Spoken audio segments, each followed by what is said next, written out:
Hello and welcome to Awaz News. I'm Kubra Ali and I'll be taking you through big news across Canada. 35-year-old man faces attempted murder charges after shots fired at officers in Scarborough. Dump truck driver charged after lifted container slammed into Highway 401 overpass in Mississauga. Flight attendant disappears after landing in Toronto. Governments weren't always working in tandem during Freedom Convoy, Trudeau. Some GO transit workers ready to strike October 31st if deal not reached. Woman rushed to hospital from East Stanforth after being stabbed behind elementary school. Teenage boy arrested as part of ongoing Toronto taxi scam investigation. These were the headlines and let's jump right into the details. A 35-year-old man is facing several charges, including attempted murder after allegedly firing multiple gunshots at police officers while barricaded inside a Scarborough residence Tuesday evening. Officers from the Guns and Gangs unit were attempting to conduct a search warrant and arrest a male suspect for previous offense at a residence on Shenley Road near Kennedy Road and Eglinton Avenue East. He was wanted for previously recklessly discharging a firearm in our city back in March 17, 2022. After a period of time, officers were able to locate the suspect outside of his residence. Toronto Police Service Superintendent Steve Watts said at a news conference Wednesday morning. The plainclothes officers attempted to arrest the suspect before he fled on foot in an attempt to evade arrest. I'm going to suggest that our officers were readily identifiable and he knew exactly who they are, Watts said. The officers faced further gunfire that came from inside the suspect's residence. Although the officers came under extensive gunfire, remarkably, none were injured, Watts said. Watts added that the officers did not fire back at the suspect. Toronto resident Thomas James McMahon, 35, is facing 10 charges, including 3 counts of attempted murder, 3 counts of discharged firearm with intent and possession of a prohibited or restricted firearm with ammunition. McMahon remains in custody and appeared in Toronto court Wednesday morning. A 14-year-old boy has been arrested in part of an ongoing taxi scam investigation, which unsuspected victims are approached for help on the streets of Toronto. In a statement issued Wednesday, TPS said 2 individuals are alleged to have worked together to steal debit and credit cards from the individuals. They said one suspect poses as a driver while the other poses as a customer. The 2 suspects are alleged to pretend to have an argument over the cab driver not accepting cash, after which so-called customer approaches an unsuspecting victim and asks them to pay for the cab fare with their card in exchange for the cash.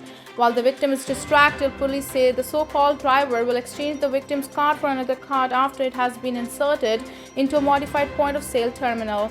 Police say these machines record in the victim's card data along with their PIN. The suspects are then able to make fraudulent transactions with the victim's card. On October 17, police got a call reporting a taxi cab had allegedly been involved in a similar occurrence at a mall parking lot near Markham Road and Lawrence Avenue East in Toronto. Police attended the scene, located the vehicle, and arrested a 14-year-old boy. He has charged with 1 count of possession of property obtained by crime over $5,000.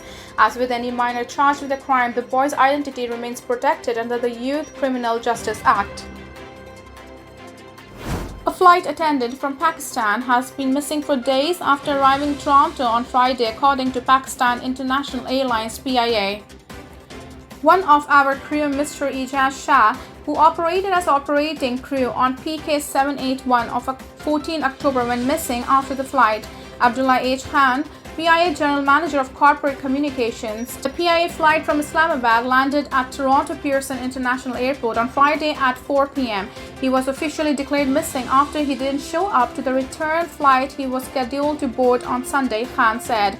Khan said the missing flight attendant has been reported to the Canada Border Service Agency, CTV News. Toronto has reached out to the government agency but has not received a response. A dump truck driver is facing charges after leaving the truck's container lifted and driving it into an overpass on Highway 401 in Mississauga Wednesday morning, Ontario Provincial Police say. It happened in the eastbound lanes of the highway approaching Mavis Road before 7:30 a.m. The OPP said a dump truck dumped alone and proceeded to travel underneath the Craigview overpass while its container was an upright position. The box was lifted and it's wedged underneath the overpass and it's empty, and it's wedged itself right down into the concrete here in the left lane, OPP Sergeant Kerry Schmidt told C24. The dump truck was in the area of construction of the nearby collector lane.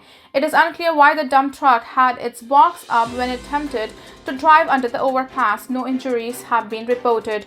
All eastbound express lanes of Highway 401 were blocked east of Mississauga Road as crews worked to safely remove the container from underneath the overpass. The OPP said the overpass sustained same damage, and engineers from the Ontario Ministry of Transportation are assessing it before reopening it.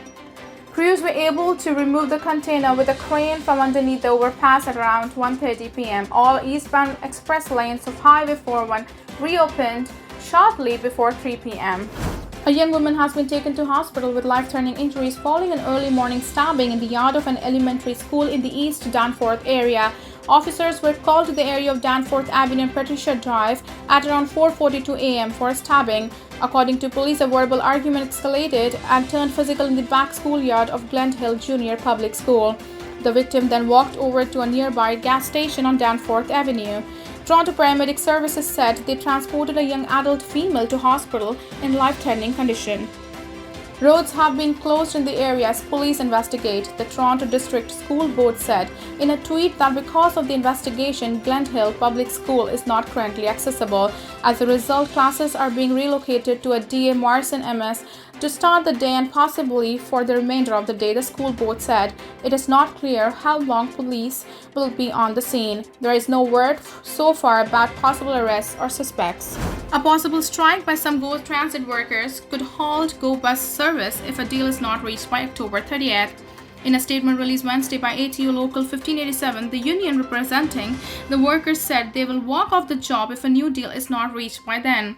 Workers have been without a contract since June and voted 93% in favor of a strike mandate in August after negotiations failed to produce a new contract.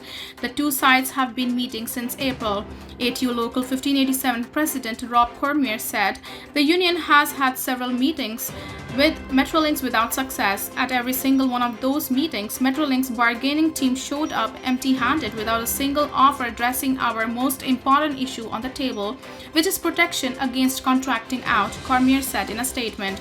The union said that if a deal is not reached by 30th October at 11:59 p.m., workers will walk off the job.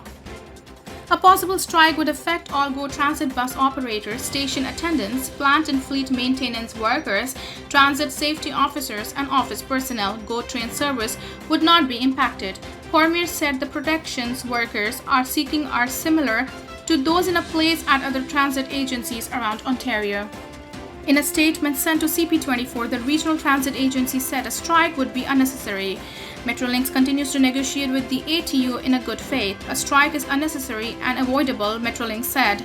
Negotiations are ongoing and we will remain at the table to reach an agreement that includes the 67 improvements we have already agreed to. The statement said Metrolinx has a plan in place to ensure the continuity of services for our customers in event of a strike. Thank you for tuning in. I'm Kubra Ali. I'll see you back tomorrow, same time, same channel. Have a good night.